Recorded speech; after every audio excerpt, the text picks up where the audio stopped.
Yeah, thank you, everyone, for joining the meeting today. It's my pleasure to introduce our speaker, Dr. Dan Blonigen. I've known Dan for a long time in various roles. We were just talking about that. I've been following his career, and it's just a delight to have him here to give us a talk on the work that he's been doing. So Dan is an associate director at the Center for Innovation to Implementation at the Palo Alto VA healthcare system, and he's also a clinical associate professor in the Department of Psychiatry and Behavioral Sciences at Stanford. He received his doctorate in clinical psychology from the University of Minnesota and is a former VA Career Development Awardee in clinical sciences R&D. Dan's research mission is to identify and develop innovations to increase access and engagement in substance use treatment and mental health care, particularly for vulnerable populations. He is interested in testing the effectiveness and implementation potential of mobile health and peer-based interventions for justice-involved and homeless veterans. Dan is currently leading or co-leading multi-site trials of behavioral interventions for justice-involved and homeless veterans. He is also funded by VA HSR&D to tailor smartphone applications for self-management of unhealthy drinking for veteran primary care patients, and the use of peer specialists to increase patient engagement with these apps. So we're looking forward to hearing Dan, and I guess if people have questions, we'll save them for the end, and we can address them at that point. So, okay, Dan, take it away. Great. Thanks so much, Jim, for the great introduction. And good afternoon, everybody. Thank you for having me. Thanks again for inviting me out, inviting me virtually to talk with you and share about my research. I'll just start off by the obligatory information on finding disclosures and note that I don't have any conflicts of interest with this work, but I do want to note that one of my colleagues, Dr. Patrick Doolin, who's a co-investigator in some of my research, is the owner of Here and Now Systems, and that's the developer of the Step Away and Stand Down apps that I'll be talking about. So as Jim noted, I was provide a little context about who I am before giving a talk on my research. You kind of understand more broadly what my program research is all about, and Jim gave a nice overview of that. So my research mission is really threefold, and I'm primarily a VA researcher. I do have the appointment at Stanford, but I primarily work on the VA side. I'm really interested in veteran healthcare for a number of years now. My goal is really to identify and or develop innovation, increase access and or engagement and care for veterans, substance use, or their mental health problems. And as Jim noted, vulnerable populations is sort of how I characterize my research.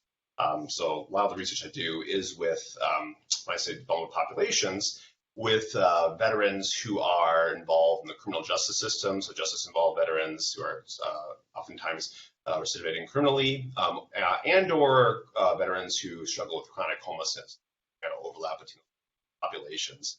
And some of my more, I might say, mature research, my research portfolio in terms of farther along has been focused on those populations. And my research is, again, being threefold. First, I want to see what innovations might be effective for access and engagement, and then I do primarily intervention-based research. So I want to test those innovations are effective in RCTs, and if they're effective, I hope to ultimately implement those innovations. But a lot of this work that's been more kind of farther along in terms of ongoing or completed RCTs has been more focused on justice-involved and homeless veterans. But I'd like to actually talk today about the part of my research that's maybe a little bit more in the proof of concept piloting stage and now moving soon into the RCT stage. But even more broadly from that, in terms of how I think about these sort of things, I just want to note that I was sort of trained, or I was trained as a clinical scientist at the University of Minnesota. And I was really trained to think more about mental health, or at least the DSM's nosology of mental health, as being in some ways flawed, and categorical disorders not really being categorically distinct, and really having some comorbidity that's really a signal of more indicators of higher order vulnerabilities. So this model here is a model that was advocated and done a lot of research by my grad school mentor, Bob Kruger. So he was really interested in the externalizing spectrum model of personality and psychopathology, in which things like antisocial behavior or alcohol and drug use problems or any sort of traits that are related to disinhibition, personality traits like impulse control or station seeking, maybe even traits of aggression, that they're really indicators of a higher factor of externalizing. So I'm really interested broadly, or I describe myself broadly as an externalizing researcher. But really, when being a health services researcher, which is what I essentially am in the VA, my focus a lot of times is on the specific indicators in the spectrum that are actually conditions that the health system recognizes. So alcohol use disorder is an obvious one. It's certainly of a high prevalence among veterans.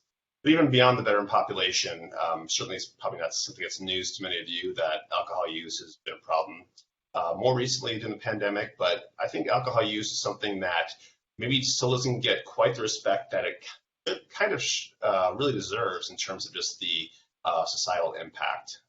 Partly the last 10 years or more, the focus has really been on the opioid crisis in this country, and certainly for good reason. But still, by and large, alcohol is the head and shoulders of many of substances, illicit or illicit, in this country in terms of impact and for cause of preventable death, just overall cost in terms of economic losses to individuals and to days lost working, et cetera. So it's really something that is, I think, a large consequence that has, as many of you are probably aware, spiked in the last couple of years in the pandemic.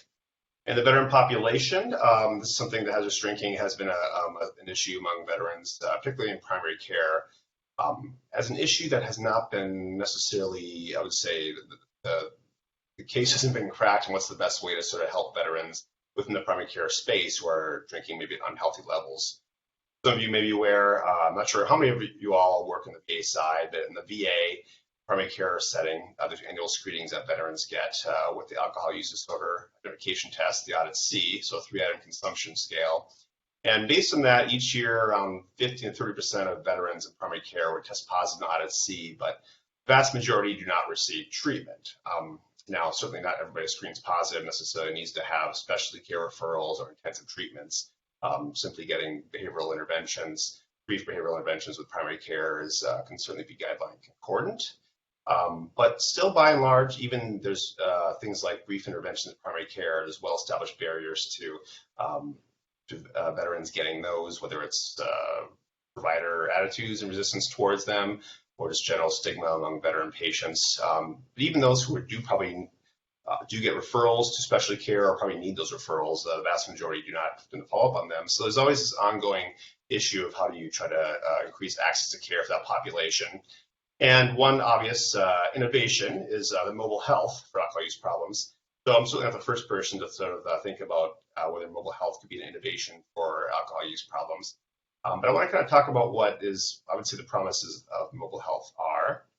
So the obvious advantage of mobile health apps is they can overcome a lot of barriers to access. So that, the interest in them is primarily that help overcome the barriers like the limited amount of time that either providers in the system have, or more so patients have for doing in-person appointments or even video appointments. Just the cost into the system, into individuals, stigma, and so forth. And there actually is efficacy for some smartphone apps for improving drinking outcomes in randomized controlled trials. But for those of you who don't work in the space, you may be surprised at how actual little efficacy there is. There's only a handful of apps that I'm aware of that have shown evidence within rigorous randomized controlled trials. And the first one was like Gustafson and colleagues in their HS app. So that's probably the one to date that has the strongest evidence in terms of an efficacious app for alcohol use problems. That app focused on individuals who were coming out of a residential treatment program and focused on providing them with an app during the outpatient or continuing care recovery period, post-residential care. They're very effective in that sense. When I got into this space about 6 years ago or so, we're looking at different apps in the VA system or VA setting that might be helpful for veterans. And the HS seemed like it would be a little more focused on a population that's already involved in specialty care. VA at the time didn't have any apps that were really targeted for alcohol. That change now is on the VA mobile app suite. But at the time, there's nothing there. And working with my mobile app colleagues in the VA, we get really interested in the Stepway app that Patrick Doolin and his colleagues have been developing at University of Alaska Anchorage. So there actually is some evidence from a pilot RCT that they did of Stepway, which found it to be efficacious above and beyond a pretty strong comparator of individuals who are provided access to web-based drinkers checkup plus bibliotherapy. And the Step Away apps seem to do better than that for several drinking outcomes. I should note, though, that if any of you are going to look up the research literature on Step Away, you're not likely to find any articles on Step Away per se, because it's known in the research literature as the location-based monitoring intervention for alcohol use disorders, or LBMI-A, which doesn't exactly roll off the tongue. So I think wisely Patrick and his colleagues had renamed it Step Away after early research they've done with it. And so those of you who are not familiar with Step Away, since it is has not had a vast research literature since the early research of the LBMI, but Step Away, I've been very impressed by the type of research, the type of program it is, because it is strongly grounded in evidence-based treatments for alcohol use disorders, probably most prominently motivational enhancement therapy. So just the idea that initially when someone uses the app, that they're asked to take a pretty comprehensive assessment of their drinking patterns and problems, and then given personalized feedback on kind of standard things of giving someone feedback on how much they're drinking relative to their age and gender-based peers, but also feedback in terms of how much they're probably spending on average each week from alcohol, what some of the health consequences of those their drinking might be. And then after individuals are given that information, then the second part of it is sort of asking people to choose a drinking goal. And Step Away is very sort of you'd say patient-centered in that users can select either a moderation or abstinence drinking goal, and Step Away does sort of, based on the drinking level of drinking someone reports, might give suggestions on which type of goal might be best for someone. So if someone is meeting all criteria for alcohol use disorder and drinking heavily for a long time, the app may sort of strongly suggest abstinence. But moderation is certainly an option, and then for any drinking goal it's set, people are given prompted to take daily interviews. They monitor their progress towards the drinking goal, information on when they're drinking, identify high-risk times. And this is actually one of the more highly rated features of the Step Away app. And then in addition to those sort of more motivational enhancement features, Step Away is also grounded in evidence-based treatments for alcohol use disorders, such as prevention and in the community reinforcement approaches. So it has other modules to help people manage cravings and other problems using in-the-moment tools. So opportunities to help people understand what cravings are and how to recognize them, and offering different strategies to manage cravings, identify new activities to do that they can do instead of drinking, and then also features to help connect users to other types of supports. People can link different contact information for close people in their network that are sober or that are very supportive of their efforts to be sober. As well as there's information in terms of how people can contact different forms of support when they're in crisis. That's an overview of Step Away and the principles it's based on. So I've been impressed by it, and then I think in general mobile health tools have some promise for alcohol use problems, but I think also important to recognize the pitfall. And I think what is probably the most obvious or largest problem or pitfall with mobile apps of any kind is that poor patient engagement really is the Achilles heel. So a lot of great e-health interventions have been developed, a lot of great mobile apps like Step Away, I think is a very strong one, but if you build it, they don't always come. And so the idea of how to figure out how to increase patient uptake and engagement is a challenge in this area. And I was really impacted by an article by Berthollet and colleagues in 2019, which was published in Drug and Alcohol Dependence. And so that was a randomized trial of individuals who were, I think, also primary care setting. They were given access to an app similar to Step Away. It's called AlcoQuit. Half the sample was randomized and not have access to the app. But of those who were randomized to receive access, only, you'll see, 57% ever actually downloaded it. So a huge limitation in terms of trying to understand the impact of the tool. So my interest has been in how to increase and enhance app engagement, and I've really been interested since I've been in the VA system and on the value of peer specialists, essentially enhance app engagement. Now, peer support is something that's certainly not novel in the addiction literature. So peer support has been essential to recovery for substance use mental health problems for decades, and certainly it's a core part of things like mutual help groups like AA. But it's really been more formalized in the VA about the last 14 years or so, where time in 2008, a little over 1,000 peer specialists, so individuals who have been certified to use their lived experience, and they're in a good place in recovery, to help other veterans who are currently struggling with substance use and or mental health problems to get more engaged in their care, overcome stigma, serve as sort of care navigators for helping them navigate the system and get their needs met. And they're primarily been implemented within behavioral health settings since they first sort of become majorly on the scene in 2008. But in the last 5 years or so, they've started to be implemented within primary care settings in the VA, and the patient-aligned care teams or PAC teams in the VA. So a little bit more prominently in primary care, but still mostly in behavioral health services. What I've been really interested about in the primary care space is years to sort of be this role of somebody who's going to help support, be a coach for individuals to use an app, understand what an app can do. That seems to have a lot of support based on some of the research that some mentees of mine have done. For example, a survey of primary care mental health integration specialists indicated that those who worked with a peer, around 3/4 of the sample that was interviewed within a national survey indicated that peers would be a great resource or very helpful for trying to help veterans use mobile apps. And some of the interviews we've done with peers through the Peers Impact Network in the VA indicate that the majority of them are actually doing something like this. This is really the impetus for some of my early research in VA health services. They're funding from VA Health Services R&D to do a pilot study called the Stand Down Pilot Study. And it was really the idea to try to develop and pilot this new proof of concept, this idea of integrating an app for alcohol use self-management with peer support specialists. And the app that we were interested in, like I alluded to before, was a Step Away app. But one thing we were also interested in is that Step Away, being a non-VA app or not developed for veterans per se, was possibly the value of repurposing that app to be more specific to the veteran population, with the idea that that may eventually be able to enhance the engagement among veterans. So we repurposed Step Away and created an app called Stand Down, think before you drink, or just Stand Down for short. And so in a paper we published a couple of years ago, we used a model, it's called the mPACE model. But if any of you work or are interested in taking really any type of intervention and finding a systematic way to adapt it for a particular subgroup or population that it wasn't originally designed for, this mPACE model is, I think, a really great approach to take because it's very much built on community participatory-based principles. And so we really sort of took the mPACE approach in which we provided the Stand Down app unmodified to veteran primary care patients who are drinking hazardous levels, as well as to primary care staff and peers. And they got systematic information on different components of the app that they use and have some summary information, some feedback.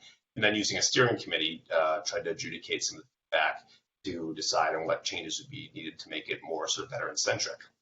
And I won't highlight all the changes, but a few key modifications that we made from Step Away to turn it to Stand Down was first trying to modify the appearance and design to include a little bit more veteran-centric content. So this is what's meant described as modifying or changing the look and feel components of an intervention, especially an e-health intervention, give it sort of a branding that seems more pertinent to a specific population. So we did things like rebrand the app with a new name that connotes your veteran culture.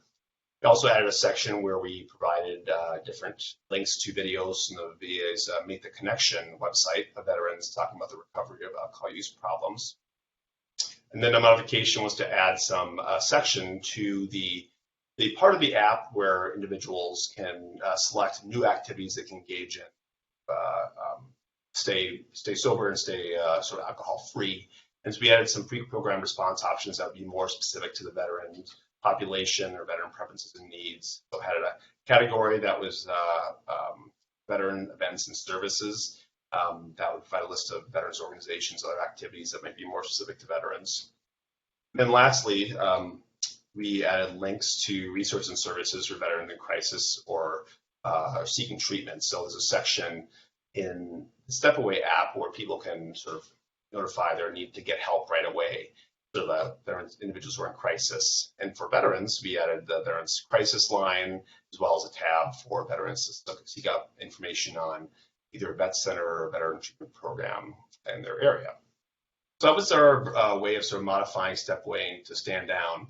And then be more pertinent to this idea of integrating peer support and use of the app, we created a brief intervention, peer support at Stand Down, which essentially involved providing veterans with access to the Stand Down app, and then providing them access to a peer specialist in the VA who would have 4 phone sessions with them that would range about 15 to 30 minutes. And the whole sort of protocol was standardized and manualized, and it was based primarily on a model of e-health engagement that David Moore and colleagues have described a lot. The idea of supportive accountability. And it's simply the idea that adherence to any sort of e-health intervention, whether it's a web-based intervention, app, is really going to be enhanced and probably require the individual to be accountable to some degree to some kind of coach or support person that they see as trustworthy and benevolent and having some sort of legitimacy in terms of legitimacy in understanding how the intervention is supposed to work or how the condition itself. So and having legitimacy in terms of having gone through recovery, perhaps. So the idea here is that in our mind is that peers are really sort of fit the bill in terms of what a someone who's really strong is accountability. The idea of that support accountability model. So we developed and manualized this approach, and on the screen here you can see some of the main components that make up peer-supported intervention. So the basic things that a peer would do would be asked to help the veteran as needed, assist with setting up the app, being oriented, understanding how to navigate it and all the components of it. Some discussion talking about privacy concerns. That's something we've come to realize that many veterans are sometimes a little bit leery about a mobile health tool, about how the information in that mobile health device or that mobile app is stored and how it can be accessed by the VA system, for example, or other people. Where does it go? Is it connected to my healthcare records, things like that? So peers can speak to that, and then peers can simply, over time, through sessions, just be someone that they would be checking in with the patient about their app use, using the app, and if they are, great. What parts of the app are they using, and what are their thoughts about it? What are they getting out of it, if anything? If they're not using the app, well, what's getting in the way? What are some of the barriers to that? And then providing sort of an opportunity to really talk about what the app could do or how to apply the app content to the patient's lives. And this is where the peer can bring in their lived experience about how, based on their experience with recovery, here's what the features of the app could be used to help the veteran, a patient who's currently dealing with recovery. And then things like technical support and just really doing the ongoing motivating and encouraging utilization are part of this protocol. And then last but not least, peers, we want peers to be peers in terms of really providing the emotional social support they might provide for any veteran who's struggling in recovery and provide linkage of services as needed. So this approach is something we piloted in a single-arm trial after we created the stand-down version of the app. So we recruited 31 veteran primary care patients with a positive audit C who are not currently in alcohol use treatment. And when I initially recruited the sample, I was expecting that the level of alcohol use mild or lower. This would be individuals who are drinking at objectively unhealthy levels based on audit C, but may not necessarily be reaching a level of alcohol use that may necessitate more intensive or specialty care treatment. But as you can kind of see here, based on audit C, their average audit C scores were close to 8, which 8 is about a moderate level of alcohol severity. And then 81% actually met criteria for alcohol use disorder diagnosis in the past year. So certainly a fairly high level of alcohol use severity, and then a good number of them, as you can see, also attended treatment for alcohol use or drug use problems in the past. So these veterans that were enrolled, they were asked to use a stand-down app for 4 weeks and then to receive weekly phone support, which we framed as helping them get the most out of the app. And then individuals' app data, we were able to extract that from their personal iPhones or from a study-provided iPod Touch, so a little bit of older technology. But for those who didn't have an iPhone, since the initial version of Stand Down and Stepway was only available on the iOS platform, it's now available on both iOS and the Android platforms. You can get that either the Stand Down or Stepway app through the Apple Store or the Google Play Store. But previously, we provided some veterans and study with the iPod Touches, and then simply did pre and post interviews over 4 weeks to assess things like their engagement in the intervention and satisfaction, and also changes in patterns. And we're able to get follow-up data from most of the veterans, 29 out of 31 that we enrolled in this pilot study. So first, in terms of intervention engagement and satisfaction, standard app usage, because of technical problems with some of the iPod Touches, only 22 of the 31 individuals we were able to get standard app usage data from. But out of those individuals, they had used the app on about half the days that were during the study period, which we evaluated over 4 weeks, and spent about an hour and a half total of time in the. This is all at or above the metrics or based on some of Patrick Doolan's past work with the app. A couple of more things that were promising to us in terms of app usage is that most people at the modal sort of level of usage of any app is going to be probably 1. You might just download an app and never use it beyond that. So we're at least encouraged that 91% of those we enrolled had used the app more than once. But I think the really key thing was that if you look at any sort of study of an app and app usage over time is going to be strongly skewed, and the app usage will go down quite a bit over time. And usually around, I think, 4 weeks, you'll see app usage be hovering around half of what it was in the first week. But we were encouraged that still 82% of the sample was still using the app by week 4 in the study. And peer phone support, we're aiming to have at least 2 of the sessions completed on average, so a little bit more, about 2.5 sessions are completed out of the 4. And then on 4 different items regarding those ratings of how helpful the peer support was, 5, the average score across those were pretty tightly around 4. So overall, just the patients felt the peer support was fairly helpful in terms of things like understanding how to use the app, or the peer support would help them kind of understand how to apply it to their lives and help them reduce drinking. And then in terms of global satisfaction, we used the 8-item client satisfaction questionnaire total scores as a range or as a metric of this. So those 8 items on the CSQ are rated on a 4-point scale, and any single item, if you individual scores at a 3 or higher, that indicates at least some level of satisfaction. So we identified 24, so average score of 3 and 8 items as being our threshold for our metric or milestone for overall satisfaction in the intervention. The average score was 26. Overall engagement levels and stability for the sample was met or surpassed most of our. And then in terms of actual changes in drinking over time, so you can see in these 4 graphs here, using timeline follow-back interview data, pre and post, the 30 days prior to baseline, and then the 30 days between baseline and follow-up.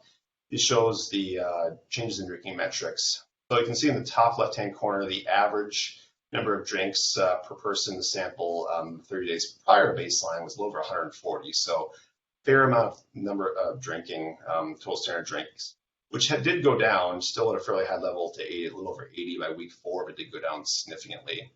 And then significant decreases in drinks per drinking day, as well as percent heavy drinking days.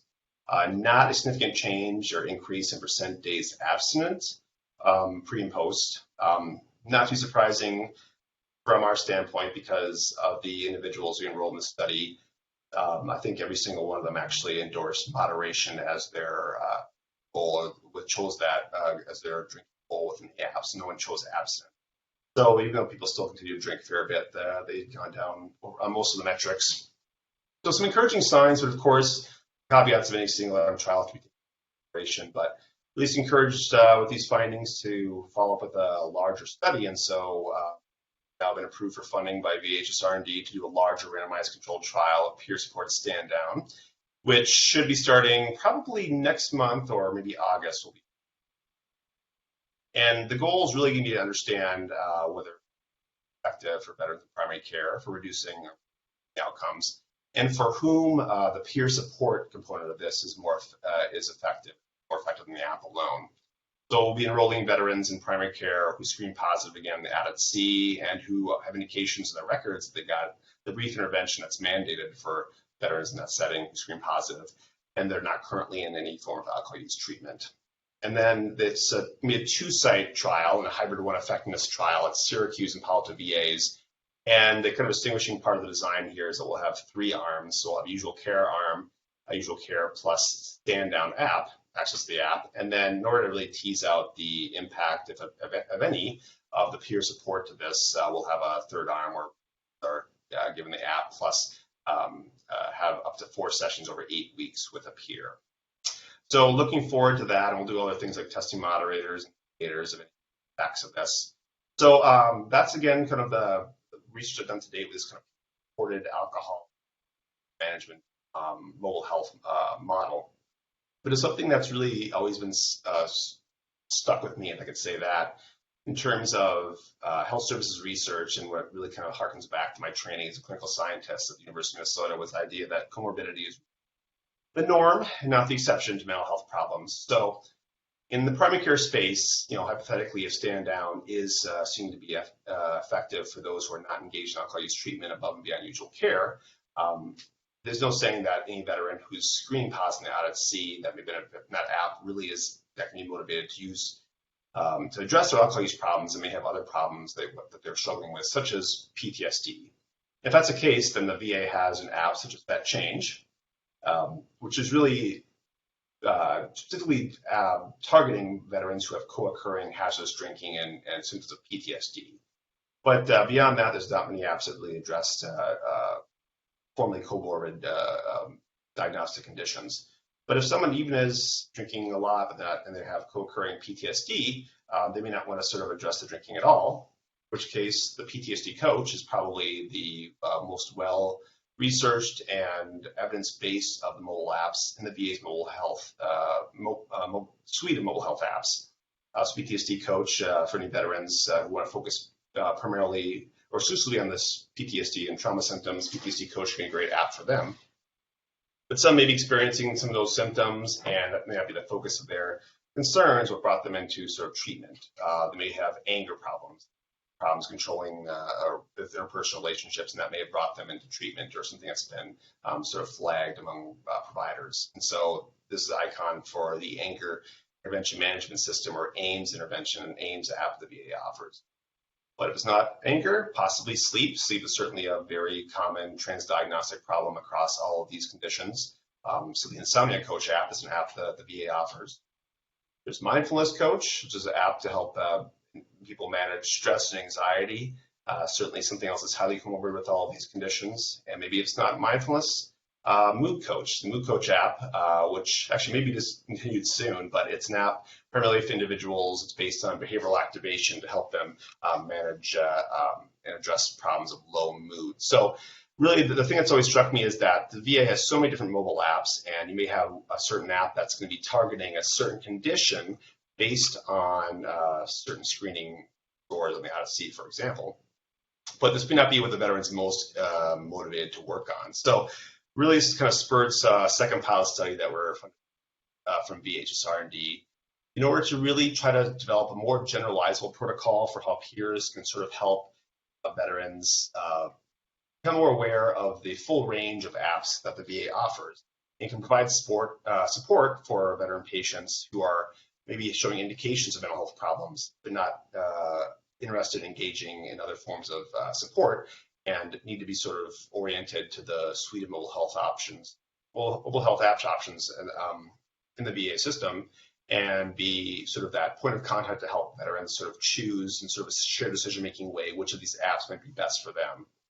So we took their approach from the previous pilot study and sort of tried to create a more generalizable protocol like this, and used a similar sort of participatory-based approach where we had a stakeholder committee of researchers and partners in VA Central Office, as well as some individuals from Engagement Council of Veterans in Palo Alto. And the key thing here was to really try to incorporate this part of this approach to whole health coaching that the VA has been starting to support for the last several years within primary care settings. Idea of really having sort of a whole health system of care that's less focused on specific diseases or conditions, but more focused on what matters to individuals, what their priorities are, and really help to figure out individuals what are their personal health goals. And so we took that approach of whole health coaching and tried to integrate it with what peers might be doing in an intervention like this, where they're trying to introduce individuals to different apps that may be available to them and of use to them. So we created a protocol that involved, similar to the previous protocol I described, that involved this initial component of personal health planning, which is sort of the formal process of how individuals or a whole health coach can help individuals identify what is their personal health goals. And then the protocol we also modified to help the patients sort of understand in general what might be the benefits of apps and how they would use them in general. Do things like also assess their access to technology and their digital health literacy. Things like that, but then also ultimately helping people review different apps that are available to them and help them figure out again through a sort of a shared decision-making process which app might be most used to them, or encourage them to use multiple apps and figure out which of them best fit their health needs. So this was just a brief summary in that second pilot study, the mHealth pilot study we called it. But for the sake of time, I will not go into any details, or at least some of the findings in this pilot study. But we also did a similar single-arm sort of trial of feasibility and acceptability of this approach across Syracuse and Palo Alto VAs, and found, again, encouraging findings in terms of app use and support acceptability of the peer intervention. But one thing I do want to highlight across these two pilot studies I've done with this peer-supported mobile health type of interventions is we really try to gather a lot of information from every patient to be enrolled in these two pilot studies to understand from their perspective, as well as from other stakeholders like peers that would be running the intervention, as well as other stakeholders in primary care. What do they all perceive that facilitates or essentially hinders or gets in the way of patients' engagement and satisfaction with a peer mobile health intervention? So these are some of the major themes from some of the open-ended feedback that we got across the two pilot studies that we've done.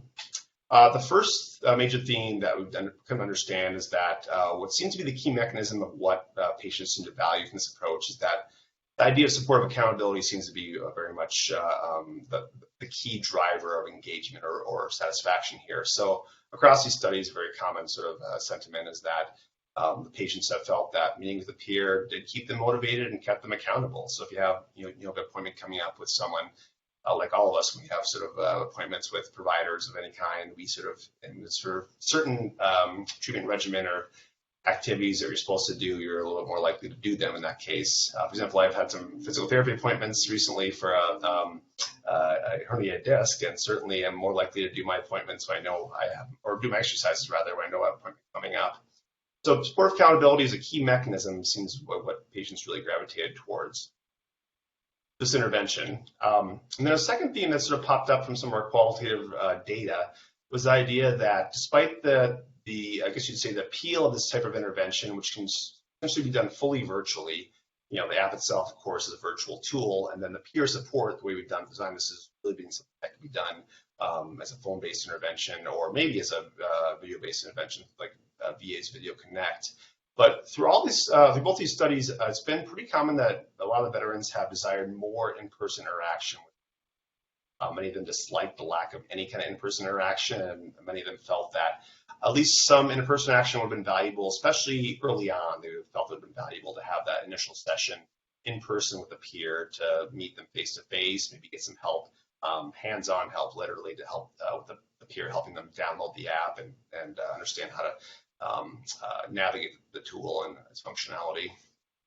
And the third thing is that, and probably not a surprise to many of you, or it wasn't that surprise to us, but it was true, is that there was really wide variability in individuals' preferences for the length and intensity of the sessions. There were many patients who really felt that 4 sessions, whether it was over 4 weeks or 8 weeks, was just not long enough. The intervention should be longer.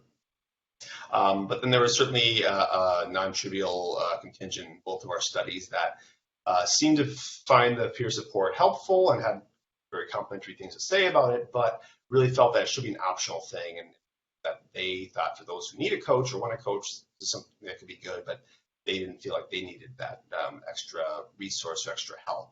So really, that's something we saw from the pilot study, the mHealth pilot study, where the two most common frequencies of peer support sessions was all 4 sessions were attended, or none of the sessions were. So it was really very little in between.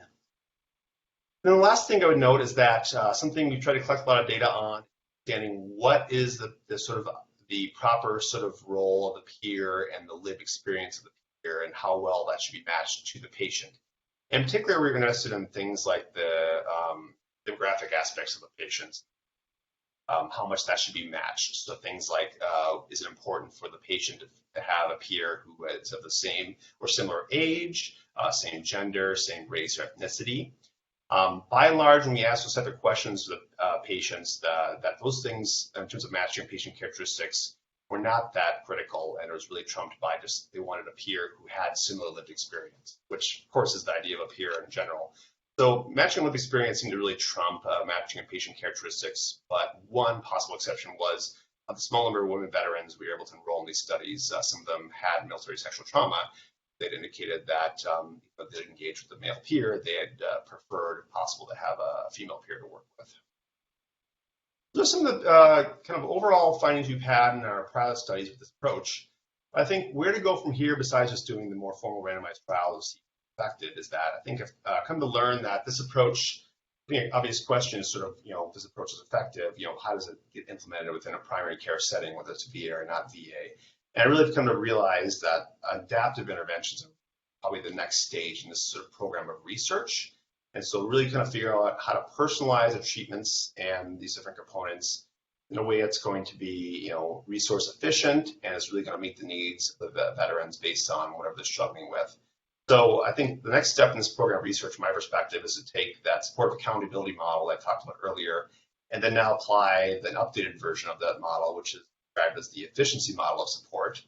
This is the idea that, thinking about what's the most efficient level of human support of any e-health intervention, you like to think about things like the ratio of how much the intervention outcome is relative to whatever the cost is of supporting it. So peer providers, of course, being non-clinicians or paraprofessionals, aren't going to be as expensive as a primary care provider, but the cost certainly isn't zero. And so the idea of who needs that actual peer support, whether it's one session or multiple sessions, and when do they need it? Is there a sort of a model you can have where you can introduce this in a sort of a stepped care kind of way? And so I think that's really kind of the model of care that I'd like to sort of move towards next in terms of trying to do some sort of adaptive intervention or testing of adaptive intervention.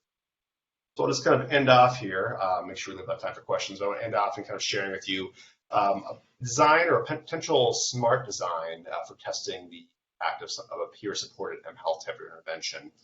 So I think it'd really be valuable to sort of test out a randomized trial where individuals would first be randomized to a self-management arm where they're given access to an app or a selection of different apps, nothing further.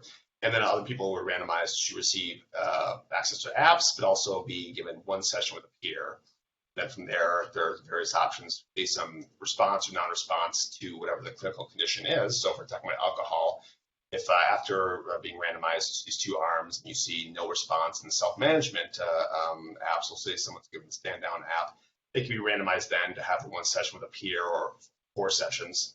And for those who were in the initial session of one peer, that didn't respond, didn't reduce their drinking after a certain period of time, they could be randomized or stepped up to 4 sessions, or possibly stepped up to more intensive level of treatment, such as with outpatient specialty care or PCMHI provider. So that's sort of a next step I'd like to explore forward, but I'll stop there and just want to briefly acknowledge this vast number of people who really helped me out in these pilot studies and this program of research of the last several years, from the research collaborators and co-Is, the research staff, and several operational partners in the VA Central Office and other consultants. So I thank them, and I thank you all for all of your time and attention. And I will stop there and make sure I leave a good amount of time here for us to talk a bit more what questions you may have. Thanks so much, Dan, and Jim will thank you well and can field the questions from your audience. Thank you.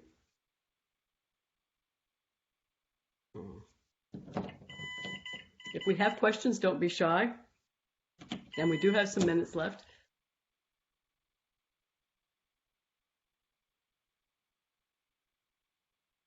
And I've got one question about the adaptive aspects of how you're thinking about that. So it sounds like from the smart design that you put up there that you would basically be monitoring response. I guess response would be whether they decrease drinking, right? And then the adaptations have to do mostly with what you would add to the app itself. And I'm wondering if you've thought about doing adaptations at the level of the app itself, like ways in which the participants could make use of the app differently, or ways in which you might be able to actually vary what they're getting on the app itself based on. So I just was interested in your thoughts about that. that aspect of the personalizing? Yeah, that's a great question. Thanks for that question, Jim. And it's actually something that a mentee, primarily a mentee of Eric Kuhn's out here in Palo Alto, or fellow, is actually interested in doing that very thing with the PTSD coach. You're trying to create sort of personalized forms of a certain app that's based on feedback you might get in real time of veterans' usage of it. I mean, that's something I have given some thought to, but I've sort of really sort of wondered like how dynamic like a healthcare system like a VA could be in responding to that kind of thing. And I think the idea from something like that you described, the idea in my mind that could work well potentially is that the peer itself do that kind of brief intervention and having these regular sessions with people. If you're going to be part of the model where it is a multi-session kind of thing, and should get that feedback from the patient in subsequent sessions about what parts of the app are they responding to, and that's actually a key part of how we designed that protocol, was that they would sort of check in to see if the patient's using the app for one, and if they are using it, well, what sort of stood out to them, what do they like about it, what they find useful, and also asking them what they not find useful, then trying to use that in a way to personalize it. So we've had some patients in our pilot study, for example, that really talked about like they didn't get much out of things like the modules of cravings or modules of reminders, but they found it very helpful just to sort of have somebody just having those daily interviews to take every day and making sure that they're sort of setting it up in a way where they can take it at the right time and really sort of focus on that and keeping track of their drinking. People who have sort of really said that they like the sort of social support aspect of it, and they really are mindful that they have to be sending their feedback to their support people that you can listen to the app each time. And so then through that, the peer would sort of reinforce that aspect of it. So it was things like that where it'd be sort of how we try to personalize it. But I mean, I'm very much interested in ways that would be sort of dynamic, where the app could sort of be tailored over time. But I'm admittedly being a little bit newer to this area. I certainly don't have the expertise yet to know how easily an app could be modified and personalized over time in a way that, for example, the VA system could. Yeah, it does require additional programming. There's an interesting paper that Michael Dennis and some colleagues published a year or two ago using the HS app, and what they did was they reprogrammed it to send out assessments several times a day, so more like an ecological momentary system. And then depending on how people responded to those, they were suggested. It's all handled on the app. They were suggested to make use of specific features on the app right then and there. So it was a way of trying to link people to the tools that were on the app based on how they were doing at a given time. So that way you could do really adaptation at the level of several times a day. So anyway, there's a lot of interesting possibilities. Yeah, no, that's really interesting. I'll look at that paper, but actually, what you're talking about, that came to mind something that we did do similar to that when we were creating Stand Down, is that Patrick did sort of, as part of the programming, he made sure to sort of, we talked about this based on some of the patient feedback when we were creating the version, was that for patients who aren't using certain features of the app, like there are daily prompts for taking the interview, but also if a patient, for example, hasn't used the support module at all, there'll be more reminders to check out that module. So there is some sort of adaptive features like that are built in. But I just have a really naive question, because I haven't made use of these maps, these NROs, this is apps, and I wondered if they are integrated with any apps that have to do with medication compliance, et cetera. Because for people with some more severe symptoms, they may actually be taking medications for their PTSD symptoms or their depression or their thought disorder, and still have these substance use disorder problems. Any pieces of the app that have to do with that, or could have to do with that? Well, the step away or the better version Stand Down, there's not a specific feature of that does monitor that, and I'm not aware of at least the VA's the mental health focused apps, many of them which do have sort of a focus on trauma to some extent, whether it's PTSD coach or not. I'm not aware of many of them that sort of have that specific aspect to it, but I know the VA does have other tools for helping people monitor medication adherence, some sort of Yeah, I just thought it might be a convenient way to sort of have it in one place, because the two things obviously can be interactive, right? If somebody stopped taking medications that were very important for their stability, and they could have an outbreak of symptoms and be reaching out for help, et cetera, et cetera. But one very basic or simple thing would be whether or not they are continuing to get the biological supports that they need and deserve. Yeah. I think it's a great point. I think that's another thing that's it's important to consider with all this is that there are so many health needs that someone has, and so many Sure. are given. So having some way to kind of integrate these things, streamline them, I think is very valuable. As I mentioned, the anti-text messaging system that the VA offers, I've heard of that being used to help people monitor their medication adherence. So whether that could be sort of a platform that could help people to prompt, wouldn't be peer support, but it'd be some kind of a prompting system for using apps that also sort of could prompt people's as reminders for other things like medication adherence. Yep, absolutely. Thank you for that question.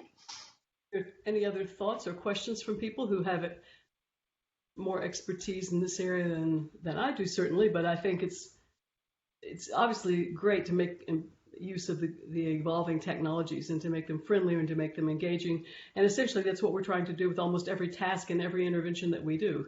So technology is going to be helping with that, whatever the nature of it. So I think it's heroic, to borrow a stand down phrase, but I mean, it's an important effort. Yeah. Other questions or comments from folks? I had to step away for a call for a second. So Dan, I'm really sorry if you spoke to this, or this may not be on your radar at all, but any problems in dealing with the IRB and the privacy officer and the VA with apps and alcohol use? Can you speak to any of that? I can speak to it a little bit. I oftentimes get that question, very brave for doing this kind of research, and I don't see that in a self-grant way, but more just like that. Like that's oftentimes a concern people have about getting involved in this area of research. That they are well aware of this idea of trying to integrate patient-related information outside the system. And so the short answer is that there's always long conversations, more so with the ISO than the IRB. Some folks on the IRB side have been kind of had questions too, but I've more so had to sort of assuage the ISO, and there's been maybe long conversations, but has been relatively uneventful or not too problematic in the sense that, at least with the Stepway app, is really the focus of all my research. Has been just making sure they're aware that all the data that we collect or are able to collect on app usage, it is fully de-identified. I mean, it's gathered outside the VA firewall. So, some of the downloads, either those stand down or step away, whatever, here in Now Systems, they have a copyright in the app. They have their own cloud-based server, and the data goes there. But the data is all de-identified when it goes up to the server there, and so we make sure that the ISO and IRB, everybody's aware of that, and that's very explicit too in the consent form that here Now Systems will have access to their data, but it's not linked to any of their VA healthcare records, and it can't be linked to any patient identifiable information until it's brought back to behind the VA firewall. And the way you have to do it really is you have to give everybody a specific code, access code. So anybody we enroll, we say, here's your user access code for the app to download the app and be able to use it. And then we have, on the VA firewall, our file that says which people are enrolled and which access code they use. And then we have the identifying file from the app developer that says, okay, whoever used this code here, this is their data. And so that's the way we've done it. It hasn't been too problematic. The only thing I would say is that this happens, it goes especially for anybody who wants to do research on more the VA developed apps, the VA suite of mobile health apps with East Coast, whatever. If you want to study that, so the VA offers those apps, the public, free, everything, but that data doesn't have any access codes attached to it. People can just download that, right? If you want to sort of study their app usage, you have to have them use a research version of that app and give them that codes. And it's, to be frank, it's messy because people can more easily download the app from website versus you have to give them this code of a separate app. And so that's more messy than that's anything else. But in terms of just the ISO, I don't know, that's maybe more information you wanted. But No, it's not. Okay.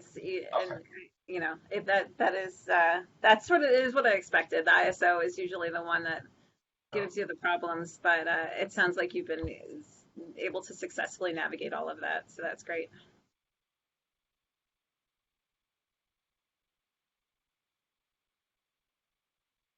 Any more thoughts or questions for Dan?